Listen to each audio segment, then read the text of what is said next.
El organismo legislativo, Congreso, Asamblea o Cámara de Representantes es, en toda república democrática, la más alta representación popular de una nación.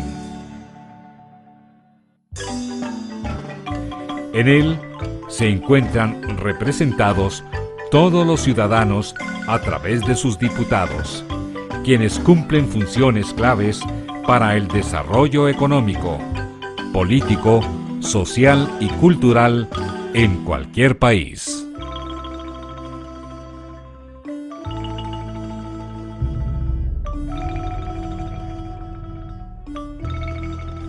En Guatemala, a partir de la firma del Acta de Independencia en 1821, la Asamblea Legislativa, como era denominada, nunca tuvo una sede permanente. Y va a ser precisamente a raíz de la Constitución de Cádiz en 1812 cuando nace una nueva fuente de inspiración para el mundo hispanoamericano y también para el mundo, que va a ser la representatividad de los sectores del pueblo en un organismo. En base entonces a esta primera fuente de democracia en América, pues surge ya el concepto de constitución y de congreso. Cuando se lleva a cabo la firma de independencia en el año de 1821, estaba vigente desde el año anterior la Constitución de Cádiz. Por eso es de que esta quedará en vigor por algún tiempo en esta zona independiente de América, mientras que tal y como lo indica el Acta de Independencia, debe de conformarse un Congreso con representantes de todas las diputaciones provinciales y constituirse a más tardar el día 1 de marzo del año 1822 en la ciudad de Guatemala.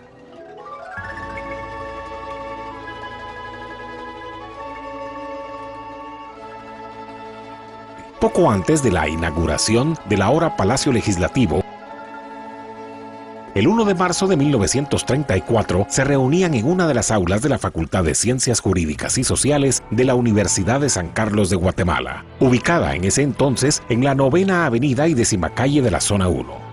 Al frente, sobre la 9ª Avenida, se encontraba el terreno que ocupó la Sociedad Económica de Amigos del País de Guatemala, que sirvió para la construcción del edificio parlamentario. Fue en el gobierno del general José María Orellana, de 1921 a 1926, cuando se realizaron los estudios y el diseño del futuro edificio.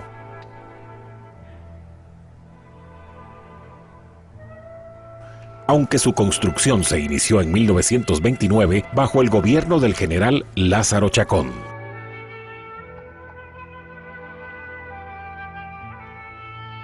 La conclusión de la obra se efectuó durante el gobierno del general Jorge Ubico Castañeda en 1934.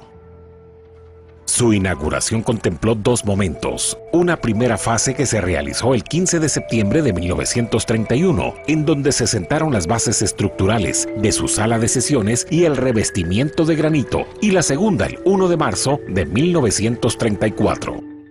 Tal vez uno de los datos más importantes es que el diseño original de este Palacio Legislativo no fue modificado, a pesar de haber sido diseñado bajo el gobierno de José María Orellana, se mantuvo y fue inaugurado por el presidente Jorge Ubico.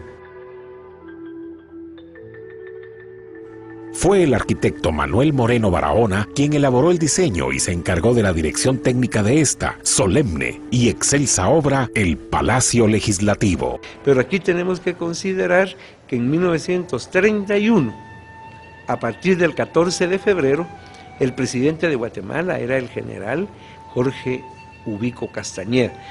Ubico se empeña en concluir el Palacio Legislativo y por supuesto también su mano está presente en el mismo hasta llegar al día 1 de marzo de 1934, que se inaugura entonces ya la totalidad del edificio, y esto también para asegurar el espacio donde se daría a conocer el primer informe presidencial del general Jorge Ubico.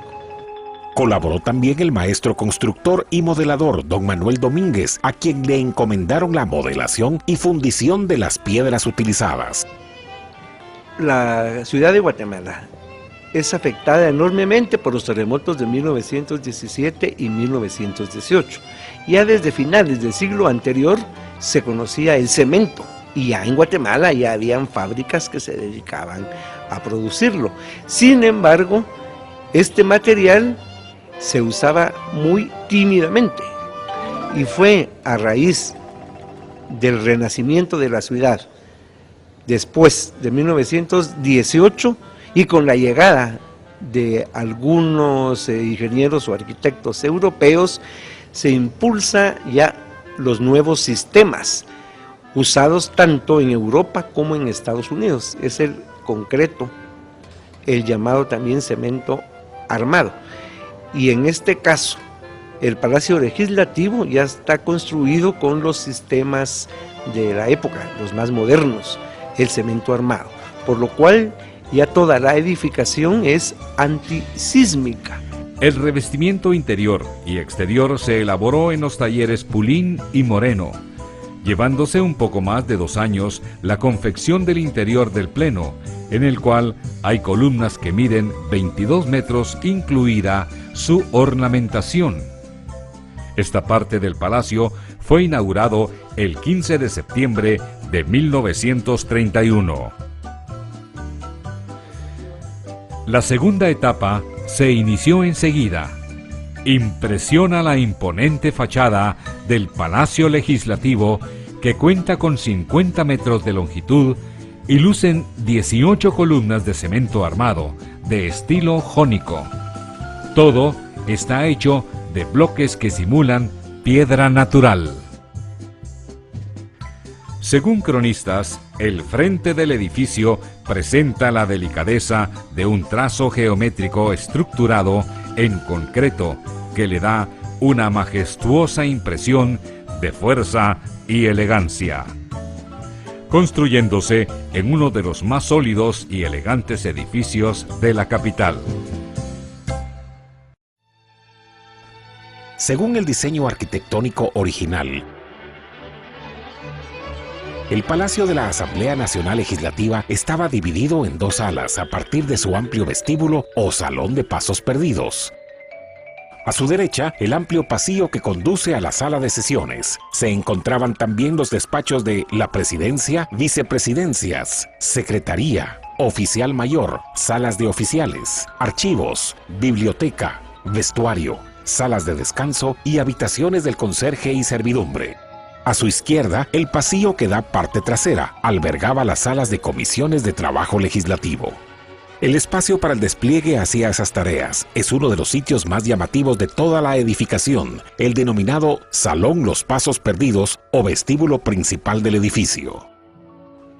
El nombre de Pasos Perdidos se debe, según algunos estudiosos, cronistas e historiadores, a los pasos que han permanecido perdidos en el tiempo y se han constituido en hitos de la vida política y gobernativa del país.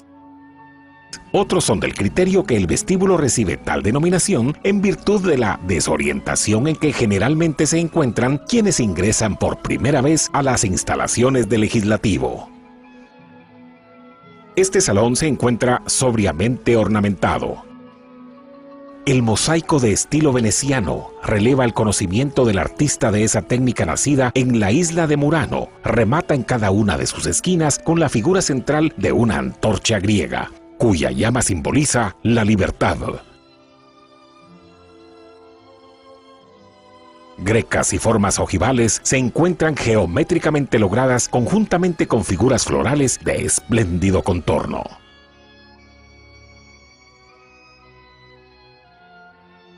Dos pinturas murales flanquean la elegante puerta del acceso al hemiciclo parlamentario. A la derecha, el escudo de armas del Estado de las Provincias Unidas de Centroamérica, ostentando los 5 volcanes y el gorro frigio. A la izquierda, el escudo de armas de la República de Guatemala. El hemiciclo parlamentario, Salón del Pueblo o Sala del Pleno fue trabajado delicadamente con las maderas más finas del país. Toda la madera era de ahí de la costa sur, prácticamente de La Gomera. Ahí era donde estaba la finca y todo se traía de allá porque hay un mito que era petenero, pero no, eso no es cierto, ¿verdad? Eso es un mito porque en esa época creo que ni carretera había para el Petén, que no se van a enojar los peteneros, pero ¿verdad? En esa época ir al Petén era casi imposible, ¿verdad? Entonces todo se traía de ahí a la costa sur y por lo regular se traía en ferrocarril la madera. Se llamaba Finca San Jerónimo y localizada, como le decía, en La Gomera, Escuintla. Era una finca bastante grande y entonces como eso eran selvas, entonces para qué hacer con la finca, me imagino que les pusieron saquémosle raja, como decimos aquí, a la finca y entonces una parte de las ganancias o lo que se hacía de la finca era la venta de la madera y ahí se sacaba toda la madera que él usaba aquí en las construcciones, que gracias a Dios todavía era buena madera, porque ahora conseguir buena madera ya cuesta bastante, ¿verdad? Entonces era así como dicen, árboles milenarios, ¿verdad? Y una madera de muy buena calidad que hasta la fecha, pues, en todas las construcciones que él hizo aquí en estas épocas, todavía está en buen estado todas las maderas, ¿no?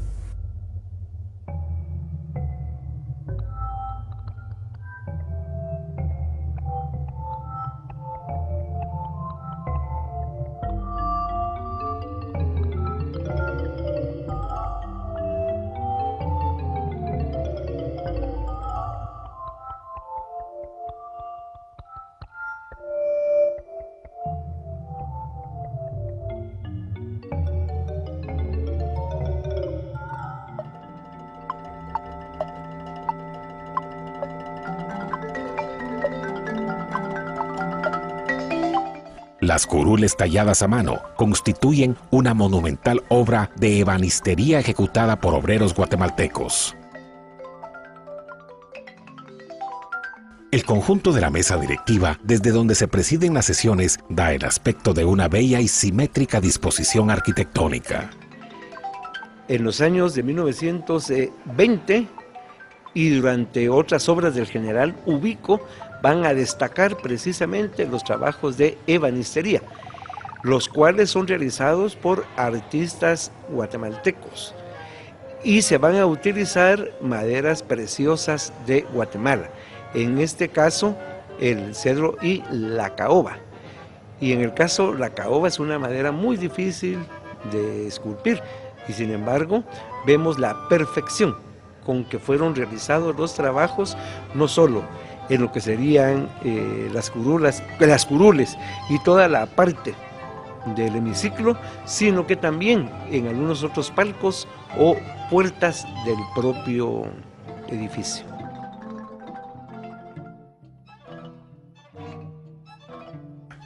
Rasgo importante es que su diseño contempló que el hemiciclo contara con una acústica adecuada,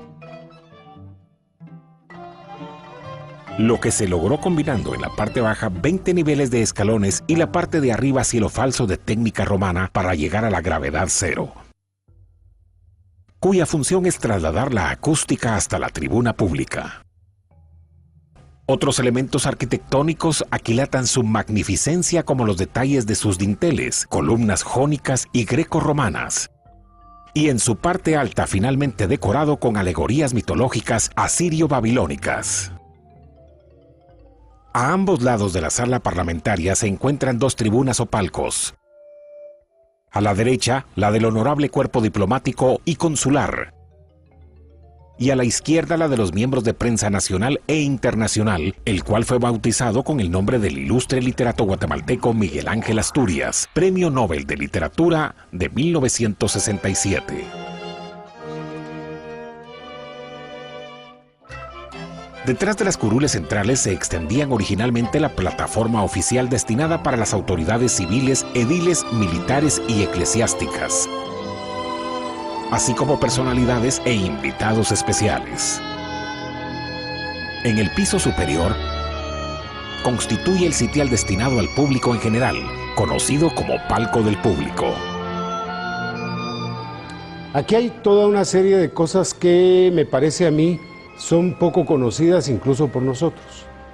De hecho, el periodo liberal en cuanto a pensamiento y formas, digamos, de creencias, estuvo signado, por decirlo de alguna manera, por ciertas corrientes de pensamiento que en su momento fueron así como desechadas por la sociedad, como podría ser la masonería, el teosofismo, el rosacrucismo, es decir, todo ese tipo de cosas. Estos elementos se encuentran aquí en el Palacio Legislativo, pero no en un sentido malo, por decirlo así, sino que en el sentido espiritual más profundo.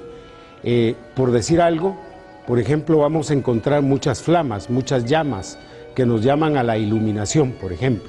Vamos a encontrar también mucha agua, fuentes de agua, que nos llaman a la pureza, a la limpieza.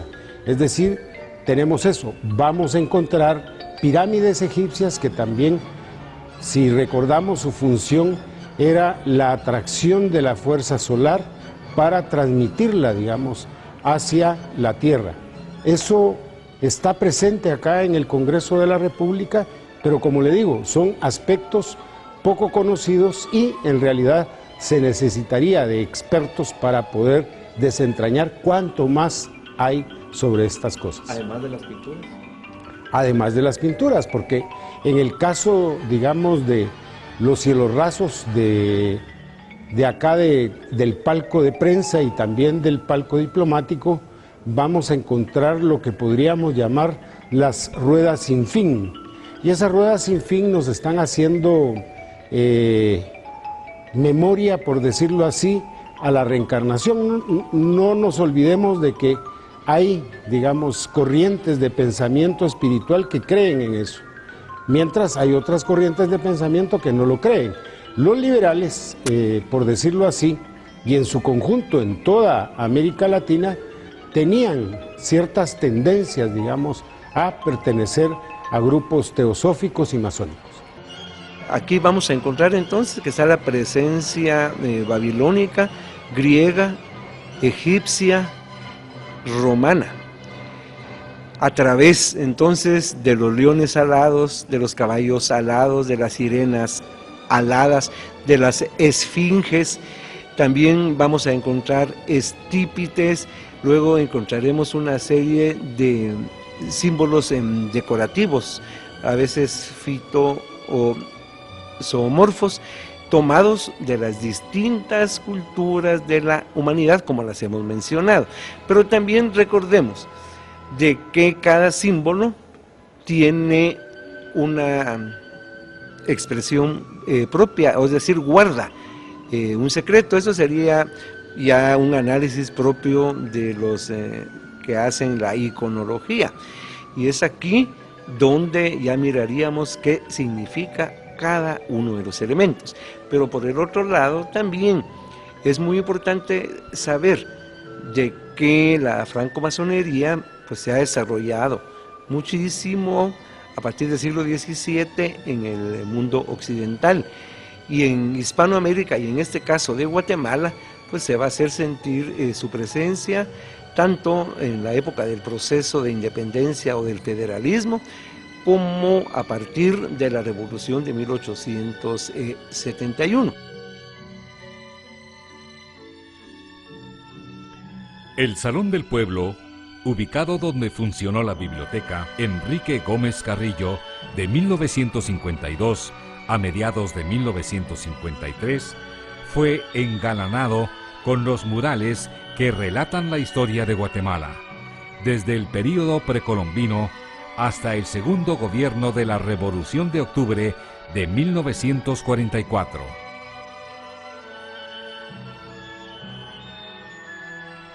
El mismo fue realizado por los entonces estudiantes de la Academia de Bellas Artes Víctor Manuel Aragón, Juan de Dios González y Ceballos Milián. A lo largo del tiempo transcurrido, desde la inauguración del Palacio Legislativo, han acontecido guerras mundiales,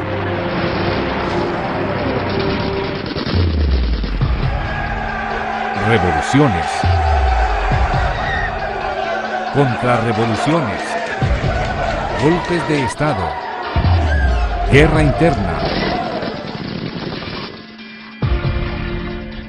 proceso de paz,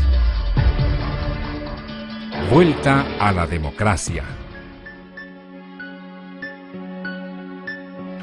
El Palacio Legislativo, aunque ha sido mudo testigo de todos estos acontecimientos, siempre se ha pronunciado en boca de sus parlamentarios, quienes son la voz del pueblo de Guatemala.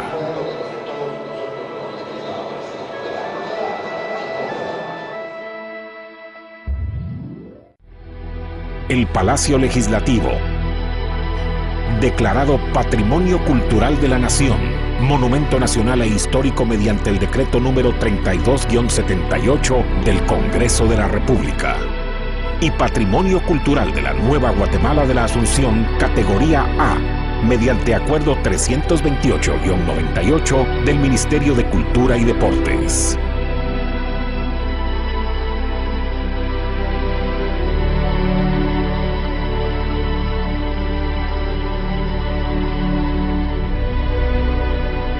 Por todo esto, el Palacio Legislativo es una joya en la historia de nuestra Guatemala.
Es poder imaginar, este mundo es mío y en él decido poder amar.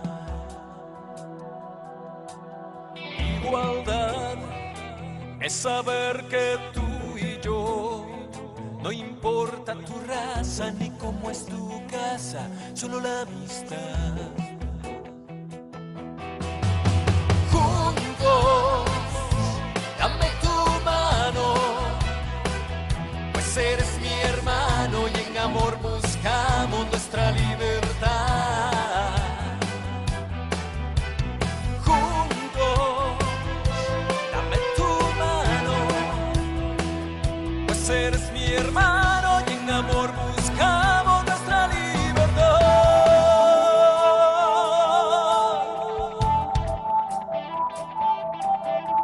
Solidaridad es poderte ayudar, quitar egoísmo, concentrar mi vida en tu necesidad. Justicia es cumplir por obligación, es cuando en mí nace el deseo mismo de querer cumplir la ley.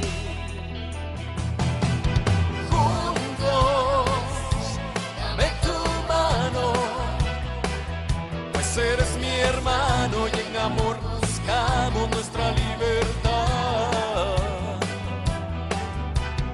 Juntos, dame tu mano, pues eres mi hermano y en amor buscamos nuestra libertad.